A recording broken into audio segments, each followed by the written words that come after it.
getting parched. Ah! Parched. Why does that word sound pretentious? Parched. Parched.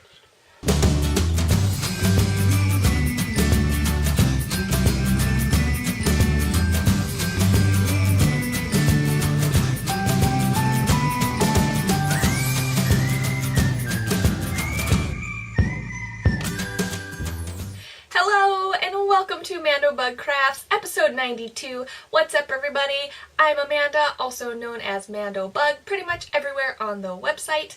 I have a website on the internet. This is my channel here on YouTube where I talk about the things that I am making. This week I have a little bit of chat about sculpting with polymer clay, knitting, and crochet. Starting the show out with something I've learned. This week I learned a lot about working with polymer clay. As you may know, I'm getting ready to open an Etsy shop selling clay hand sculpted stitch markers. And I'm new into this whole sculpting with clay thing, so there's a lot to learn, which is why I've been putting off opening a shop, even though some of you have been interested in buying some of the things that I've made. So I've learned two big things this week. The first thing I learned was that this little bottle here, this is translucent liquid bakeable clay made by Sculpey. A lot of YouTubers will just call it TLS, translucent liquid Sculpey. And it's used a lot to help stick pieces together, and it's also used for making like frosting on fake desserts. So I picked some up to frost some sugar cookies, some heart-shaped sugar cookies. So I've got these little sugar cookies here. And the frosting before I baked it was pink. And as you can see, as it baked red. And it almost is a little translucent. So here's the back of my cookie. And I haven't put any sort of glaze or anything on these yet. The other ones I made, I put a glaze just on the frosting to make it nice and shiny. And I've yet to do that with this one yet. But it was pink before I baked it, and it's red. And so I learned it's translucent. It's translucent. But when you look at it, let me see if I can open it and show you inside the bottle. I don't know if you can see in there, it's white. You see that? So if you color the TLS with some shavings off of pastel chalk, which is commonly done, if you add red, when it mixes with the white, it looks pink. But because that white is actually translucent after baking, you're not actually making pink, you're making a translucent red. It was like a mind blow kind of a situation when I pulled it out of the oven and I was like, it was pink, now it's red. It's because the liquid Sculpey looks white, when you bake it, it turns translucent. So if you're going to try to shade TLS to get pink, you have to add white. If you don't have pink pastel, which I don't have a pink pastel chalk, I just have red. So I would have had to mix red and white to get a pink chalk, then to mix into the TLS. So that's a little something I learned. And then the other thing I learned is about the different lines of clay that Sculpey has to offer. They don't just have one type of clay, they have a variety, and I kind of thought they were all the same, which was a big mistake. Now if you search like polymer clay on YouTube, everybody is using Primo or Fimo. Now Primo is made by Sculpey, and I finally got my hands on some. So this is Primo, which I haven't really worked with yet. I've just opened and touched it. I've been primarily working with Sculpey 3, so you can see 3, and these are all made by Sculpey, and Bake Shop.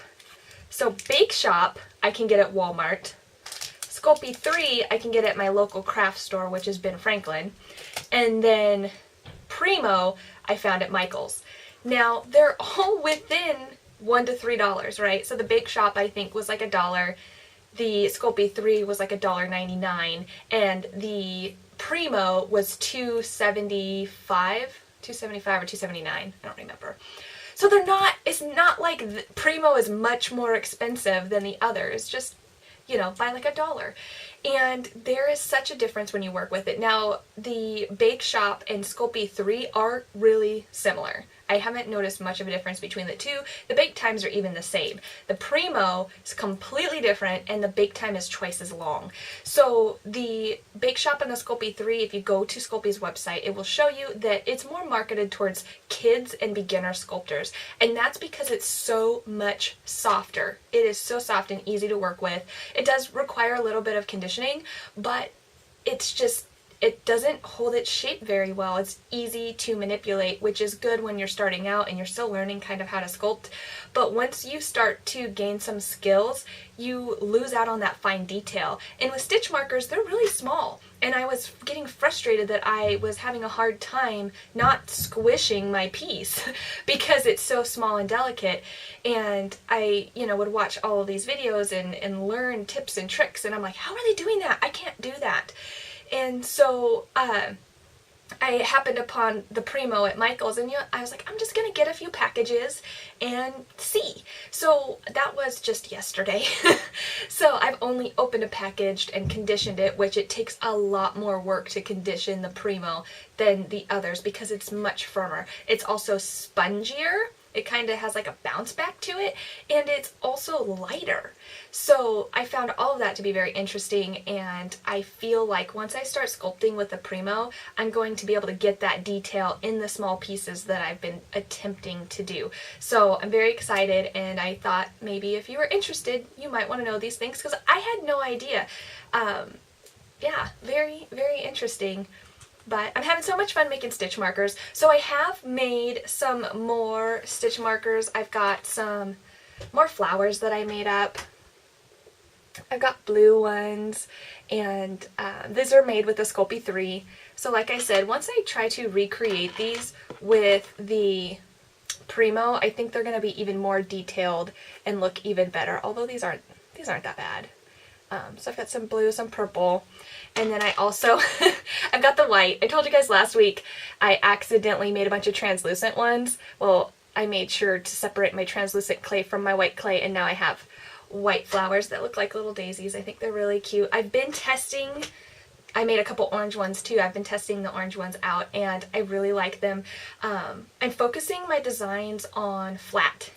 Because I sent cupcakes out to Jen, I sent Pokeballs to Kat, and I've tried working with those as well. And the 3D as stitch markers or even progress keepers, they're just kind of bulky, and I like the flat. Works much better as a stitch marker and even a progress keeper on your knitting. It also cuts back on the weight. So I've been trying to focus on flatter, lighter weight, smaller designs. I did test out this little unicorn. You may have seen him in my Instagram stories.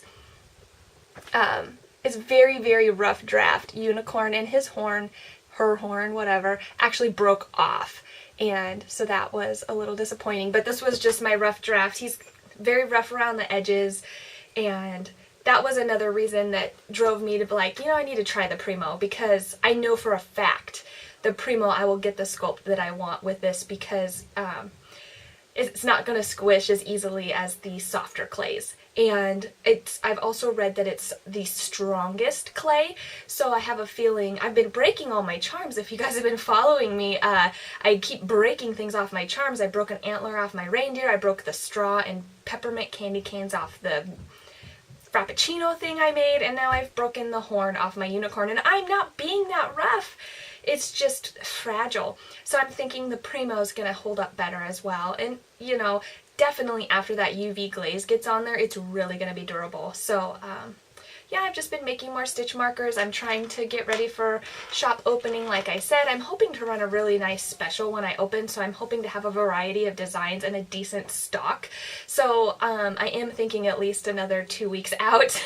I know I feel like I keep saying 2 weeks, but my packaging is still not in, my business cards are still not in, and right now I only have 3 designs. I have the coffee beans, the flowers, and the cookie hearts. So, and the unicorn prototype. So I kind of just want to have a variety to offer when I open. So yeah, I just want to keep you guys on board with that.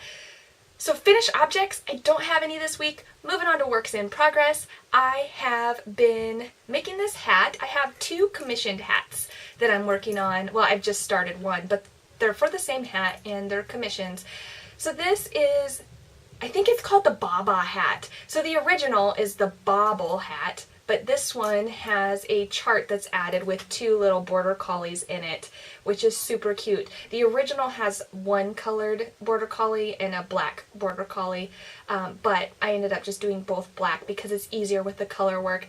You may be able to tell there's a row where I'm carrying 3 colors at once, which can be a little fiddly. But it's not too bad, and so I've been enjoying working on this. I have notes because of the gauge, and I've talked about this back in a previous episode, Why Gauge Matters. I just have issues with the original pattern. The gauge in the pattern does not match with a decent sized hat. The gauge in the pattern will give you a giant 25 or 26 inch hat. Not working for me. So I've had to modify the number of stitches, the number of repeats and everything, but it's working for me out of acrylic yarn. This is just some Vanna's Choice, which is one of my go-to acrylics. So we're doing the brown brim, black and white sheep and dogs, and then the yellow and white top. Well, it's like a golden yellow. And so you can see, here's one of my stitch markers I've been testing out, my little orange flower. And it's so cute on there. I love these little flowers. I will be giving a set to Jade of the So Perfect Pearls podcast to give away for her springtime make-along. And but I'll also have some in the shop as well. So when I open. TBD. I'll let you guys know with plenty of notice. And like I said, I've got plans, but I'm not ready to release them yet. So so that's one of my works in progress. The other project that I've been working on are my socks. So I've almost finished my February socks, and today is actually February 1st, so I'm really ahead of schedule. And I could have finished these, I just got sidetracked with other projects. So I'm at the cuff. I've got just a few more rows before binding off. Let's not drop everything, but you know, I knit my socks 2 at a time, so it's like strings everywhere. I've been testing out my coffee bean stitch marker progress keeper. I've also been using it as a crochet progress keeper, not progress keeper, stitch marker, because with crochet you need one that can open and close. I'm really enjoying these lever back earring closures for progress keeping and stitch markers for crochet.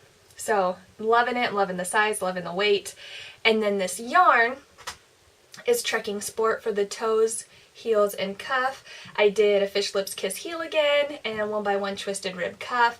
And then the body of this sock is Zitron Art Deco in the color 04. And boy, is it knitting up so much fun. You guys, this is such a long color repeat. Look at this. So it starts here and the repeat goes all the way up to here. Maybe if I back up, you can see that. This is all one repeat because this right here is that down there, and then this pink is what started to come up here again. So this is just absolutely so much fun. It was so much fun to knit. That's why I knit them so fast. I just wanted to see what was going to come next. I really love the white contrast against this yarn. Otherwise, I feel like it might be a little dark, but the white really pops and makes it Valentine's-y like I was hoping. And I love how the color striped on this row. And even this section here, you have like the whole background of red, but then like a dark pink and then a light pink and a dark pink again. It's just really, really fun.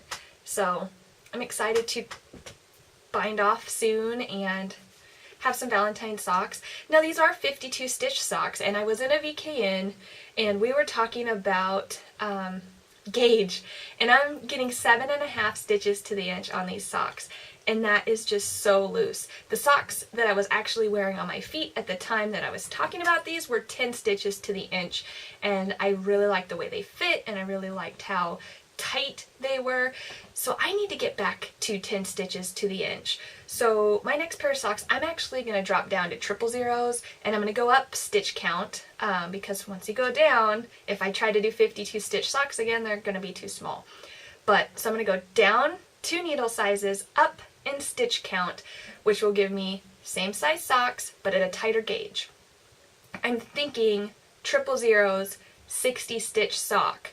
we'll see, because I don't know if on 000s if I can even get close to 9 to 10 stitches to the inch. That would be ideal, but I might actually consider changing the way that I knit, because my gauge is just too ridiculously loose. 7.5 stitches to the inch on a US 0 with fingering weight yarn is just very, very loose.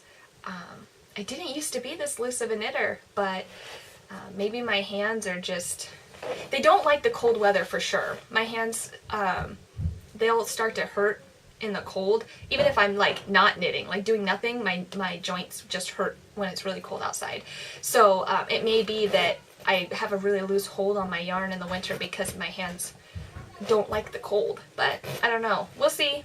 But I will do my best next socks to make a better gauge, because I'm not happy with how loose they are, and I don't think they're going to wear well. So moving on to design time. You guys, I've got the design bug hardcore right now. Like, very hardcore. Probably would say that's what I spent the majority of my time doing this week. Learning clay and designing. So I worked only a little bit on the tank top that I've been working on. This is out of Cattails Yarn. She's a brand new indie dyer. She's got a shop on Etsy. I had finished this piece, which is the one side of the tank, and I've started the other. I had part of a strap last time. Now I've gotten down to the increases, and I'm just making a second piece. I'm excited to join and move forward from there. This is on her merino silk base, and it's the Great Pumpkin. This base is just so soft and durable and lovely. I'm so excited. It's something you want next to skin. Great for a tank top, or a top of any sort, really. I just have one skein, and I think I can squeeze a tank top out of it, so I've been working on that. And then I actually finished this design, so I haven't yet to name it, but this is a cowl using one skein of HiKoo O. You guys may remember that I talked about working on a design out of this yarn, and I just wasn't feeling it. And I knew I wanted it to be a cowl, and I tried bobbles, and I tried puffs, and I just kept ripping, cables. That's what I was doing, was cables. And I just wasn't happy. I kept ripping it out. Well, I finally decided on a design. It's this really, really nice, kind of got puff stitches in between solid stitches here, and it's got a border on both edge. Now this is type 1, where you double it around, and I've got another skein of it to do the other type where it's not double, it's just a single. So I'm going to work that up and film a tutorial on it as I'm making it, so that this will be a free pattern with a video tutorial. So I'm not sure when that'll be coming out yet. I'm hoping to get it out before the end of the week. So we'll see. I'll post it on Instagram and Facebook and all over my social media accounts. So if you're interested, follow me on social media. But yeah, I still need to name it. But HiKoo O, which is 100% alpaca, and the yarn's really nice. It's a chainette structure, so it's very loose and open and lofty. And so I wanted to go with a looser gauge. I used a USJ hook. And because it's alpaca, even though it's got kind of these open, not really lacy, but you know, open bits, it's still super warm because alpaca just really retains that heat. So, and I love this color. This color is called Baby, and then I think the other one I got for the tutorial is Heavens. So, they're all named after, like, phrases that you would use oh with. So like oh baby, or oh heavens, or what's the other one? There's a couple other ones. They're pretty funny, but yes, oh baby. So I did that. I'm also working on a sweater design that I'm not quite ready to share yet. It's going to be out of HiKoo's Concentric, which is also another alpaca yarn. This is a dense beast of yarn. This is 200 grams. It does not look like 200 grams, but it is 200 grams of a worsted weight. It is 400 meters. There's a lot of yarn in here. So I thought, you know, let's go big. Let's go big. Let's do something, because like I've seen there's a couple designs out for this yarn. There's a poncho and there's a shawl, and I definitely think alpaca is something you want up around your chest. It's just so warm. I've got that giant blanket cape out of Kinsey, which is an alpaca blend, and I just love it. So I thought, why not big oversized cardigan of sorts. I don't want to get into much more detail than that. As you can see, I haven't touched this yet. I am testing my design out in an acrylic yarn first that's similar, just to make sure that it works, because I'm not sure how well this yarn will frog, because for me designing is making and frogging and making and frogging, and I finally come to accept that. So moving on to check it out, you guys, I finally got my hands on the Spinner's Book of Yarn Design. Yes, by Sarah Anderson. I have really been enjoying this book. Now, the first time that I really saw this book kind of reviewed was in the Fiber Arts tag. Stephanie, who's got the Crafty Garden podcast, started the Fiber Arts tag, and one of the questions is your favorite Fiber Arts books, and she talked about this book. And then I started seeing it pop up in her stories, and the more I saw the book, the more I was like, I think I need that book. And then she started spinning one of the yarns that's talked about in here, and I had never heard of that yarn before, and then I was like, okay, I really need this book. And then finally Knit Picks had a 40% off sale, and I was like, okay, I'm getting it. I'm getting the book. It is amazing, you guys. This book, I am only like 20-30 pages into the book, but and I don't want to give too much away, but and I really should sit down and do a real review on it, but it's just got so much information on it. And like even here, they've got a whole section on spinning from the fold, which I had to YouTube when I was learning how to do it, and it's just like a great resource for, it's not for learning to spin, but it's about so many different ways that you can spin. So it's about being creative and trying new things and all of these different types of yarn that you can design, and not just how to do it, but why you would do it. And it talks about things like how those socks that I knit last week that I said were cable plied and scratchier, it says like if you're going to do a cable ply you get more texture, but it's not, they talk about it being the hand of the yarn, how soft it is or how it feels.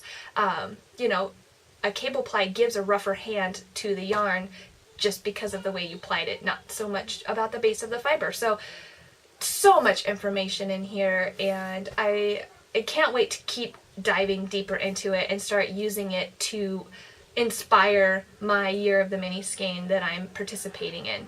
So yeah, check it out. If you haven't seen the Spinner's Book of Yarn Design, I highly recommend it. So moving on to current events. So I am co-hosting not co-hosting, but co-collabing for January and February with Amber of the Faith Loves Crafts Ravelry group for her 2018 Craftathon. So anything that you complete that is a part of the list of challenges between January and February, you will be entered to win prizes from both my group and her group. So Kat has actually contacted me, and she will be donating some yarn for the giveaway. So that has yet to come in, but I will share it with you when it comes in. So that will be one of the prizes. I'm making 2 project bags, and I'm also giving away 2 sets of stitch markers. I will be giving away a set of coffee bean stitch markers, and I will be giving away a set of heart stitch markers. So once they're all completed, I'll make sure to get pictures and share that in the groups as well. But some of you have already posted your finished objects into the finished objects thread. So if you haven't checked that out yet, go check it out. And I'm sure you can hear my kids. They're playing with Daddy, so I am not going to ask them to stop having fun. I can't. But that's just what happens when you're a mom and you try to record yourself, right? Anyways, but yes, surprises. They're getting put together, and you have until the end of February to enter, so you still have an entire month to make some more projects that go towards some of those challenges and get them entered in both of our groups, so you can be eligible for both sets of prize drawings. That's all I had to say about that. So moving on to Let's Chat. I'm getting parched. Parched. Why does that word sound pretentious? Parched. I'm still drinking coffee this morning. I found now that I'm using a Keurig because we got gifted a big box of K-Cups, and we have a Keurig machine that we were gifted years ago for Christmas, but we don't use often. But we wanted to use the K-Cups. So it actually shows me how much coffee I drink in a day, and the pattern has been 3 cups of coffee between 6 to 7, depending on when I get up, all the way up until noon or 1 is how long I keep drinking coffee. I basically drink coffee until my stomach starts to hurt, which I know is not good. But I just love the taste so much. I do just coffee with a splash of half and half. That's my go-to. And I got this amazing mug, so you can tell my coffee is cold, because this is one of those mugs that when it's hot, a picture shows up here. It's a picture of Jack and Sally kind of cuddling. It's very cute. And on the back it says meant to be, and the handle's this gorgeous tree branch. I love it. I love it so much. I got this for Christmas as well. Which kind of brings me to something I was going to talk about for Let's Chat. So if you haven't already been able to tell, if you're a new viewer, this is the section of the podcast where I talk about things that are less crafty related, a little more personal, but not too personal. I try not to get too personal, and then it gets weird. But, so this book, oh my goodness, you guys. This is The Art of Tim Burton. Josh bought me this book for Christmas, I don't know, 5 years ago or so, and it's just a thick collection of artwork by Tim Burton. And I remember kind of thumbing through it a little bit when I first got it, but it kind of got pushed to the wayside. And earlier this week, I think I just ate some bad food because I thought I had the flu. I was like feeling nauseous and sick and in the bathroom, and it went away by the end of the day, so I don't think I actually had the flu, but I wasn't feeling good, so I was like, you know what, I'm going to grab this giant book, and it's heavy, and I'm going to finish reading it. It's got kind of a biography on Tim. There's a bunch of input from people that have worked with him that talk about him and his artwork, and I just really enjoyed reading it. And the one thing that really stuck out to me reading it this time was that Tim sketches on everything all the time. He's constantly observing and drawing the things around him and creating, you know, just kind of his art, which is not necessarily a traditional art, and that's definitely not like a realism art. It's his art, it's his style, and it kind of talks about how he had to learn to accept his art for what it was versus what people think it should be, and that, you know, and I thought, you know, that was one thing that it's like kind of hard to get over sometimes when you are portraying yourself artistically. And then the other thing was that because he's always drawing and sketching and drawing and sketching, obviously only like 1% of what he actually draws becomes something. And that was like another big light bulb for me, because I've been venturing into designing patterns, and I draw and sketch and I draw and sketch, but not a lot of what I draw and sketch actually makes it out. And I was feeling pretty discouraged about that, because I thought, you know, how come I can't why can't I finish the process? And what he said he does is he draws and draws and draws, and what will happen is he sees that he sees a pattern forming where he starts drawing the same thing but in various versions over and over and over again, and that's when it kind of goes off in his head like, this means something, this needs to be something. And I realized, you know, I have kind of done the same thing with my sketches, where I see patterns forming between the sketches of things that I want to design, and I see the same features showing up over and over again before it eventually becomes a design. So I kind of was like, you know, I need to throw caution to the wind. I need to not get down on myself for not making every single sketch a design. I just need to keep sketching, keep being creative, keep drawing, and watch the patterns and let those evolve into what they become. So it was very inspirational to look through his book, and also I really enjoy his aesthetic, the stripes, the black and white with the red pop, and it just inspired me. And I popped this cowl out in a day, and I started the sweater the next day, and I've got ideas for more designs, and it just was really nice. It was really nice. So I did that. And then Josh's mom was visiting. So I don't always mention, you know, I usually talk about my mother-in-law, Lori, but that is not Josh's mom. That is technically his stepmom. They got married after we did, so it makes it kind of weird to say stepmom, but she is technically my mother-in-law. So usually I'm talking about my mother-in-law, Lori, but I also have Josh's actual mom, my mother-in-law, Melissa. She's the one that actually got me this mug. She lives in California. She came up to visit and took the kids to the Family Fun Center. So we all went up to the Family Fun Center and the kids had a blast. They ran around. They had so much fun. So I'm kind of worried that we're going to get the flu because we were in a public place and it's going around right now. So I am a little worried about that, but that was a lot of fun. It was so nice to see her, and there were other family members that came up as well, cousins and such. So that was really, really fun. And then Josh and I had a day off together this week, and we had been gifted a gift card to the Outback, so we went out to the Outback for dinner. It's funny when you are used to home cooking, because I was a little disappointed. It wasn't a bad meal, but it's like, well, I can cook better than this. So then it was funny because it was like, well, I must be a pretty good cook if I can cook better than restaurants, but then again, it is Outback, and when you're in a chain restaurant, they have to do certain things to make it repeatable, and so you start losing quality as you start becoming repeatable. Unless you're McDonald's and then you make weird formula food where it's not really food. I don't even want to get into that. You guys know what I'm talking about. So had we not had a gift card, I wouldn't have gone out to eat there, but we did, and it was nice to go out to dinner without the kids and technically not have to pay for it. But yeah, that was pretty much my week this week.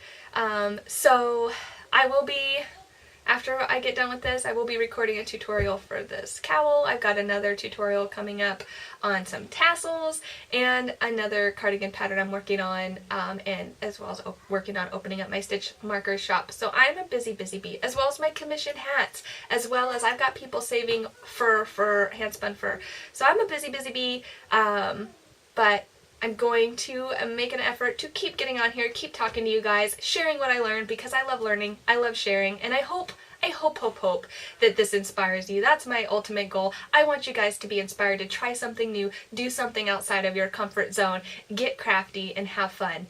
So, because I'm like, why do I do this? Well, obviously I like to talk about what I do, but not only do I like to share what I do, but I also like the idea that it inspires you. When people come to me and go, you know what, I've been watching your podcast and it made me pull out this old whip, or it made me try this and I never would have tried it, that is better than how good it feels just to share what I'm making. So I did want to say that. So anyways, guys, I hope you have a good week. Thanks for spending some of your time with me, and I will see you guys next week. Until then, happy crafting. Bye!